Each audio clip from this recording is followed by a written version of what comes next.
tardes. Mi nombre es Luis Villanueva y antes que nada quiero agradecer a la directora del Instituto Veracruzano de Cultura, Silvia Alejandre, así como también a Jorge Díaz de Jalapa Antiguo, la oportunidad que me brindan para poder darles esta plática sobre un hecho histórico que ha sido trascendental en la historia de la ciudad y puerto de Veracruz. Este hecho vino a marcar la historia de esta ciudad debido a que fue la primera y única vez en que ha sido atacada por un grupo filibustero de origen francés, holandés y de otras nacionalidades que capturaron la ciudad así como todas sus riquezas. Es importante mencionar que ha sido una de las etapas más críticas que ha tenido la ciudad, porque el sufrimiento que tuvo la gente en ese momento vino a ser un parteaguas dentro de la historia misma de la ciudad. Cabe recordar que esta ciudad, fundada en el año de 1600, tenía apenas 83 años de haber sido creada. Y este ataque vino a romper con toda la estructura que tenía entonces la ciudad.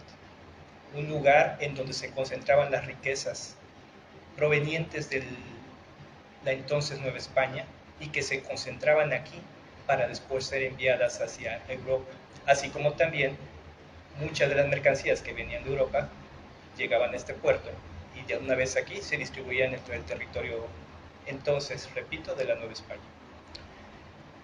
Todo sucede de una manera muy espontánea, por así decirlo. Hay un antecedente al ataque de la ciudad. Inicia cuando un negrero llamado Nicholas Van Fort, de origen holandés, consigue permisos para comerciar negros en las colonias entonces francesas y con intenciones también de vender a estos esclavos a las colonias españolas.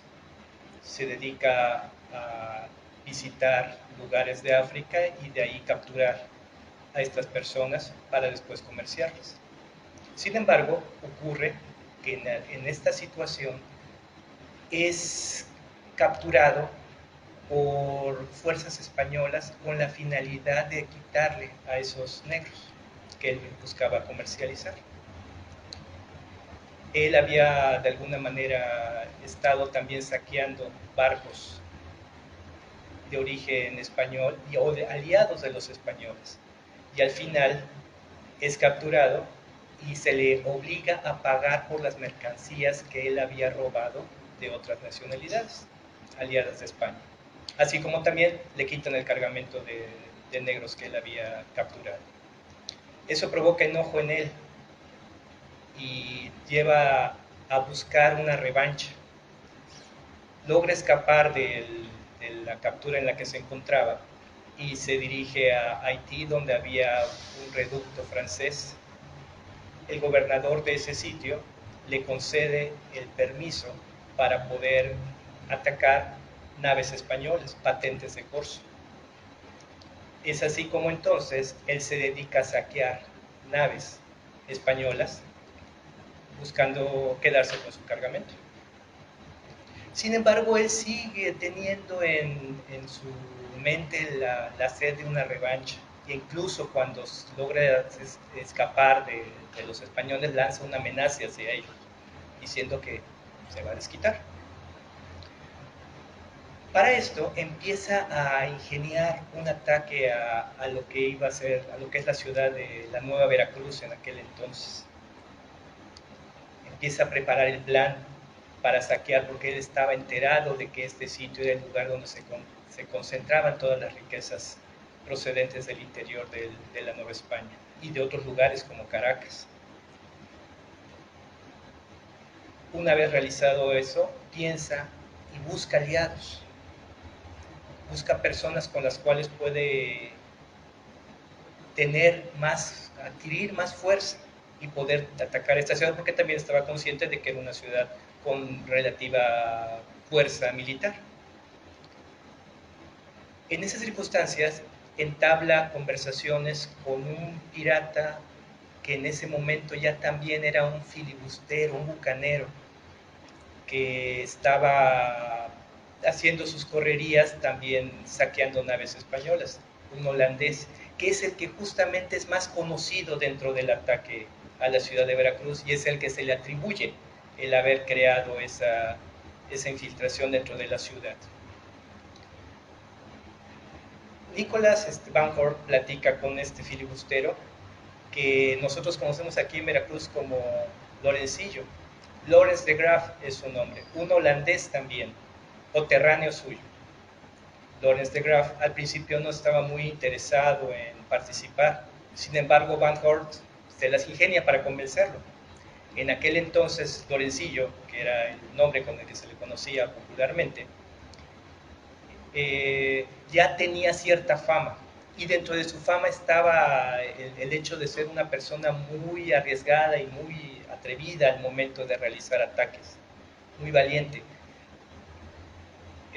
Lorencillo había participado o era parte de, había sido parte de la flota de Indias. Él tenía a su cargo, llegó a tener a su cargo una nave, incluso se especializó en artillería, por lo tanto era muy bueno utilizando la artillería como arma. Dicen las crónicas, sobre todo de un filibustero que escribió acerca de ellos, de un filibustero que escribió sobre las correrías que realizaron muchos de estas personas, que él era una persona que donde ponía el ojo, ponía la bala del cañón. Sin embargo, era una persona culta, hablaba varios idiomas, francés, español, holandés, incluso por ahí se menciona que algo de inglés. Y aparte dentro de esta cultura era una persona muy leída. Por lo tanto, no podemos hablar que fuera un filibustero común y corriente. Alto de talla. A diferencia de lo que podrían decir por ahí algunas crónicas, que se dice que era Lorencillo, se le puso por el hecho de que era de baja estatura. En realidad no era así. Era una persona alta. Lo describe Exquemelin como una persona atractiva, incluso, con bigote a la española, a la usanza de la que se usaba en aquellas épocas. A diferencia de Van Horn, que era bajo y que lo describen como una persona ni con un rostro que ni era bueno ni era malo, que no expresaba ni bondad ni maldad. Podríamos pensar que era una persona de rostro neutro, por así decirlo. Por ahí se le une a Van Horn otro personaje que también tiene que ver mucho dentro del ataque a la ciudad, que es Monsieur Gramont, que es conocido por los españoles como Messier Ramón o el señor Ramón, en atribución más o menos a la corrupción del apellido Gramont. Igual, de esta manera, estos tres convocan a un cónclave en una isla situada en el Golfo de Honduras. Se tiene idea o conocimiento de que esta es la primera vez en que ocurre una reunión filibustera de grandes magnitudes, porque ahí convocan no solamente estos tres personajes que les acabo de mencionar, sino también algunos más que tenían fama dentro de este grupo de personas. Organizan todo el ataque. No muy fácilmente se convencen muchos de ellos porque consideran a Veracruz y a San Juan del Lugar, que en aquel entonces empezaba a ser construido, como un reducto inexpugnable y a su vez un lugar en donde iba a ser difícil realizar un ataque debido a la presencia militar que pudiera existir ahí. Cabe hacer la aclaración de que Veracruz en realidad en esas fechas no contaba con un sistema defensivo muy elaborado. Ya contaba con el baluarte de Santiago, que entonces se le conocía como baluarte del sur. Se contaba con el baluarte de la Caleta, que era el baluarte de la Concepción, que desafortunadamente hoy ya no existe y que se contaba en la parte norte de la ciudad, aproximadamente donde estarían los rieles de la estación de ferrocarril, en lo que hoy es la estación del ferrocarril en la parte norte de la ciudad. Contaba con una muralla, vamos a llamarle así, que no era más alta de 1,20 de alto, y el resto estaba para sostener una palizada, y con eso rodear la ciudad. Palizada que en ese momento y después de haber sido construida unos 30 años antes ya se encontraba muy deteriorada. Por lo tanto, la ciudad se encontraba prácticamente a merced de cualquier enemigo. Una vez organizada el ataque, se preparan, piensan cómo podían llegar a la ciudad, porque por esas épocas se esperaba que llegara la flota de Indias, de España, directamente. Se enteran que Veracruz estaba esperando a un par de naves procedentes de Caracas con cacao. Y esa es la forma en que podrían empezar a hacerse presentes sin que pudieran sospechar. Organizan la llegada y se adelanta Lorencillo con una nave. Son 11 barcos cargados con aproximadamente 1.200 filibusteros y bucaneros.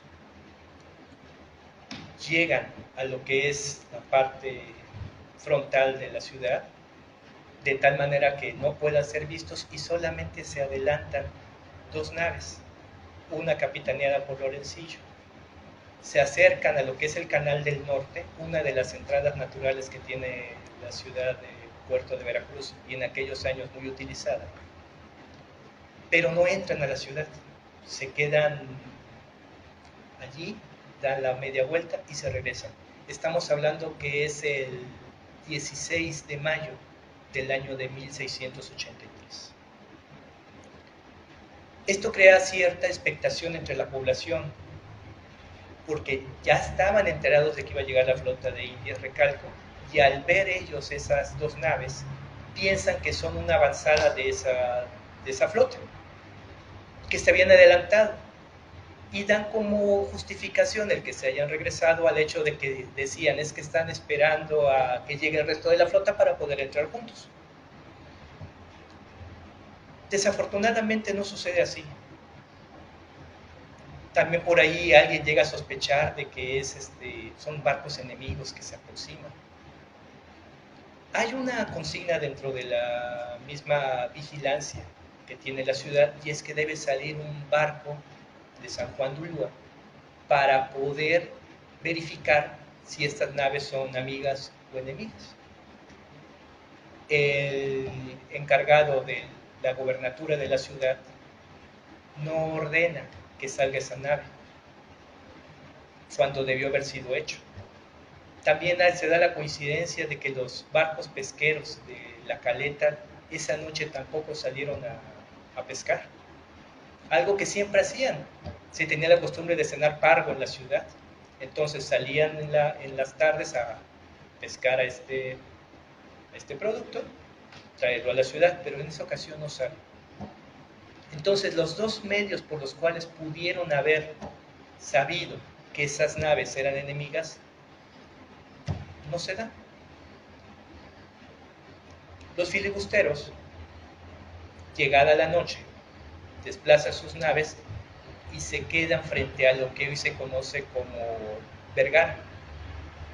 Allí, Lorencillo, junto con en sus 2 naves que llevaba en ese sitio, desembarca 200 filibusteros, mientras que las otras 9 naves siguen avanzando junto con Nicholas Van Oort y Gramont, siguen avanzando y desembarcan el resto de la tropa filibustera en lo que hoy se conoce como Punta Gorda. En total, 1.200 hombres. Y estos empiezan a avanzar en la noche por rumbo a Veracruz. Por ahí hay una narración que dice que fueron hostigados por fuerzas de la antigua Veracruz, donde se encuentra hoy la antigua, en el río Huitzilapa, que fueron hostigados por una caballería. Algo que de momento, desde mi personal punto de vista, no considero quizás muy real, por el hecho de que hubiera sido preferible mandar un aviso a caballo hasta la ciudad cuando estas personas iban caminando, recorriendo toda la playa, toda la tropa filibustera, y el aviso hubiera llegado a Veracruz con muchísima antelación. Lorencillo va avanzando con los 200 hombres, él lleva cierta ventaja en tiempo y se aposta en los alrededores de la ciudad por su parte norte. Hay que recordar que entonces Veracruz se encontraba rodeada de médanos y que en aquel entonces, al caer la noche, la ciudad quedaba completamente oscuras. Entonces para ellos fue relativamente fácil mantenerse ocultos. Fueron guiados hacia la ciudad por personas que habían estado aquí en Veracruz, quizás por algunos negros que en su momento estuvieron viviendo en la ciudad. Alguien por ahí comenta que incluso el mismo Lorencillo conocía, porque al haber estado o al haber pertenecido a la flota de indias, para él el constante ir y venir hacia Veracruz lo hacía conocer bastante bien todos los alrededores de la ciudad. Sea de una manera u otra, ellos lograron llegar hasta la periferia sin ser descubiertos. El resto de la tropa que venía atrás, con Van Ord al frente y Gramo, los alcanza. Nosotros solemos pensar de que estas personas son muy valientes, muy arrojadas, muy atrevidas. Y eso se aplicaría muy bien para los líderes, pero no así para el resto del grueso de la tropa. Por ahí también hay una anécdota que dice que de repente en Veracruz suenan unas campanadas indicando la hora y que un sereno o un vigilante, un vigía grita por ahí de que todo está tranquilo. Eso espanta a muchos de esta gente y se echan para atrás creyendo que ya habían sido descubiertos. Pero los mismos que los van guiando les dicen, no, pues esperen, en realidad no es así, es simplemente un aviso del vigía, de la hora que está transcurriendo, pero no ha pasado nada. Lorencillo manda a un negro a explorar la ciudad, manda espías, entre ellos un negro que brinca la bardita donde se supone que está la estacada, y entra al baluarte de la caleta. Allí encuentra a dos soldados durmiendo. Hay versiones que hablan que son solamente uno. Él, con toda la tranquilidad del mundo, saca un cigarro, lo enciende y lo fuma. A ese nivel estamos hablando de descuido, que tenía un baluarte que debería estar con personas atentas y en vigía. Máxime que habían tenido noticias de la presencia de un par de naves extrañas y que de momento no habían entrado al puerto. El negro sale y sigue explorando, hay otros 2 o 3 por ahí más que exploran la ciudad y descubren que está completamente descuidado. Si bien al principio y una vez que cae la noche, el gobernador de la ciudad ordena que se hagan recorridos alrededor de la ciudad a caballo y manda que las tropas se mantengan acuarteladas, al no ver nada raro, las tropas se resguardan e igual las fuerzas de caballería. Por lo menos eso es lo que él expresa que sucedió. La ciudad entonces está inerme, descuidada. Van Ord y Gramo se reúnen con Lorencillo alrededor de las 12 de la noche y la intención inicial es justamente atacar en ese momento la ciudad. Pero los mismos guías les sugieren que mejor esperen a que caiga, a que se haga más de madrugada, porque el calor de mayo es fuerte y la gente en las primeras horas de la noche no logra conciliar el sueño. Y ya cuando es 3, 4 de la mañana, la gente ya cansada duerme. A las 4 de la mañana entran las primeras fuerzas. Van Ord y Gramo rodean la ciudad y toman las bocacalles. Lorencillo entra con sus hombres y se aposta frente a lo que hoy conocemos como el baluarte de Santiago. Otro grueso de tropas se coloca en el baluarte de la caleta. Lorencillo ataca el baluarte de Santiago y el ruido de los tiros, los gritos de "Viva el rey de Francia" es la señal para que el otro grupo ataque la caleta. Y a su vez es también el aviso para que las fuerzas que se encuentran rodeando la ciudad por la parte poniente, por el lado de los médanos, también ataquen. Gramo tiene la consigna de atacar las fuerzas que se encuentran acuarteladas en lo que hoy se conoce como Palacio Municipal, entonces conocidas como las Casas Reales. Ahí se encontraba un reducto militar pequeño en la parte baja. En el momento en que ocurren los primeros disparos, eso alerta a las tropas que se encuentran acuarteladas dentro de la ciudad y salen hacia la parte correspondiente a las casas reales donde se encuentra esa guarnición. Ahí se encontraban almacenada pólvora, mecha para los mosquetes y así como también armas. Pero no es tan lenta la distribución, la llegada de ellos al momento y tan rápido el ataque de los filibusteros que no alcanzan a aprovisionarse con suficiente cantidad de municiones. Y al contrario, ahí mismo los blanquean. Entonces, esas tropas que logran llegar, más las que se encontraban dentro de ese reducto, no alcanzan a defender la ciudad y caen con muchísima rapidez. Esas son las fuerzas más grandes que tiene la ciudad. De allí en fuera, para los filibusteros fue pan comido. Empiezan a entrar a las casas, empiezan a meterse a los conventos, a las iglesias y comienzan a saquear. La gente, sorprendida porque se encontraba en ese momento descansando, es sacada a la fuerza de sus casas, mientras entran y empiezan a saquear. El saqueo es grande, bodegas cargadas con mercancía esperando a la flota de indias, el mismo dinero de la gente que se encontraba ahí, los ricos. Ellos no tienen consideración con nadie, simplemente empiezan a sacar a las personas, a saquear las casas y a llevarse todo lo que fuera de valor. En lo que hoy conocemos como Plaza de Armas, allí empiezan a concentrar todo lo que van obteniendo de las bodegas, de las iglesias, plata, oro, mercancías, etc. Y ahí mismo empiezan a colocar a la gente. La empiezan a reunir, la empiezan a congregar allí. Niños, ancianos, mujeres, hombres, no importaba color, no importaba sexo ni edad, si estaban enfermos o no, ahí los congregaron.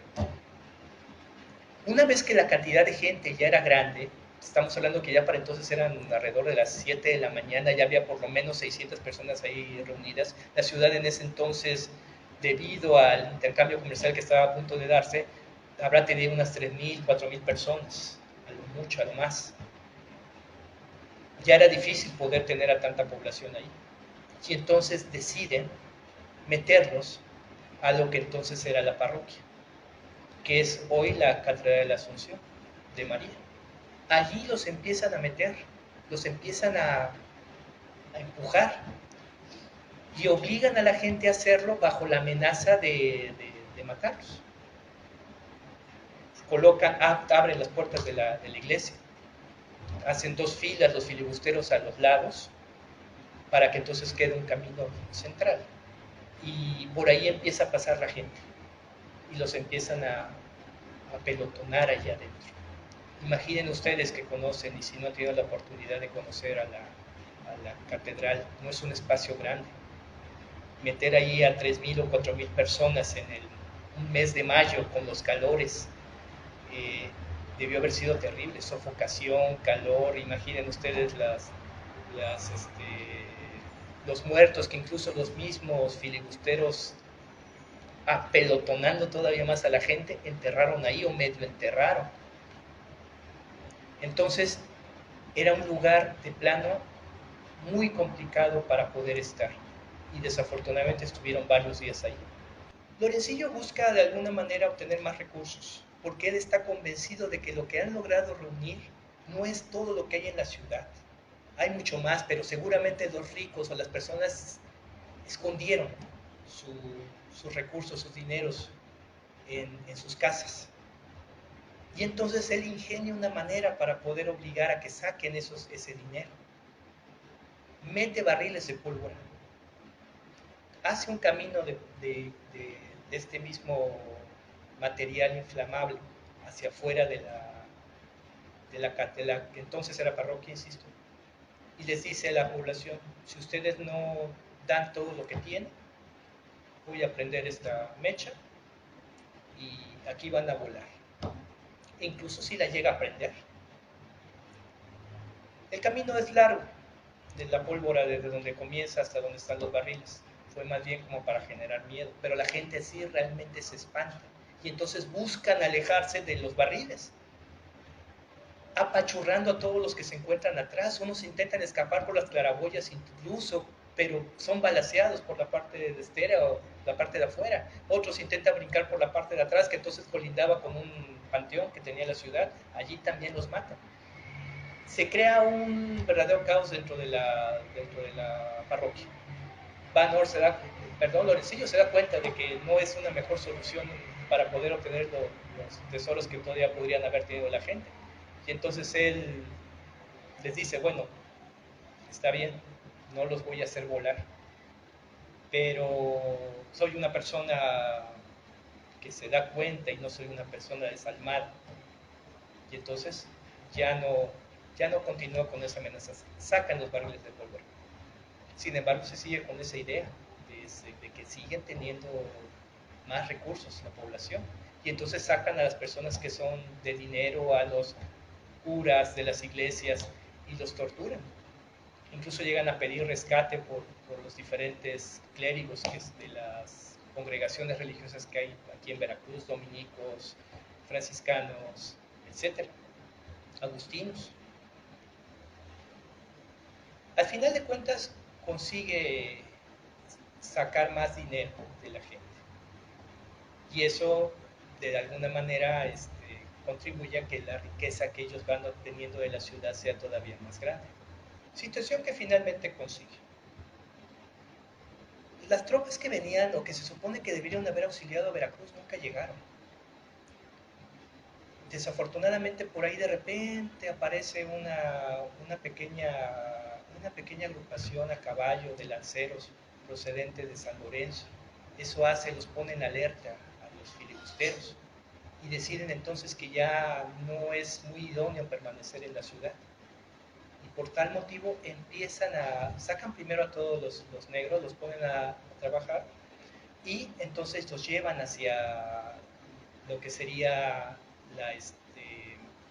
hoy conocemos como al Tallón de Hornos, y de ahí a la isla de Sacrificios, en donde son congregados otra vez.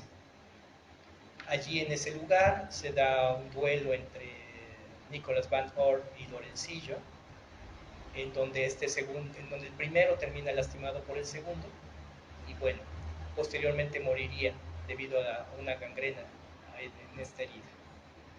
Se retira toda la flota de filibusteros, llevándose un cargamento que se considera tan grande que alcanzó para repartir a cada uno de los atacantes lo equivalente a 600 pesos de plata de aquella época, que más o menos vendría a equivaler a pesos actuales alrededor de 300,000 pesos cada uno de ellos. Y la cantidad de dinero que sacaron de aquí de Veracruz fue alrededor de 250 millones de pesos, haciendo la equivalencia al tipo de cambio actual, manejando precios de plata. Esto fue un suceso entonces que vino a marcar, como comentaba al principio, dentro de la historia de Veracruz. Un suceso que ha quedado hasta nuestros días y que en realidad es muchísimo más amplio de poder platicar. Sin embargo, es una pequeña semblanza de lo que sucedió y que hasta la fecha seguimos nosotros recordando como el primero y último ataque que sufrió la ciudad bajo este tipo de circunstancias. Yo espero haberles dado un poquito más de información a ese respecto para que ustedes tengan un poco más de idea de lo que pasó en esas circunstancias, que dicho sea de paso son una de las páginas más tristes que ha sufrido la ciudad. Agradezco muchísimo su atención y espero poderles acompañar en algún otro momento. Muchísimas gracias.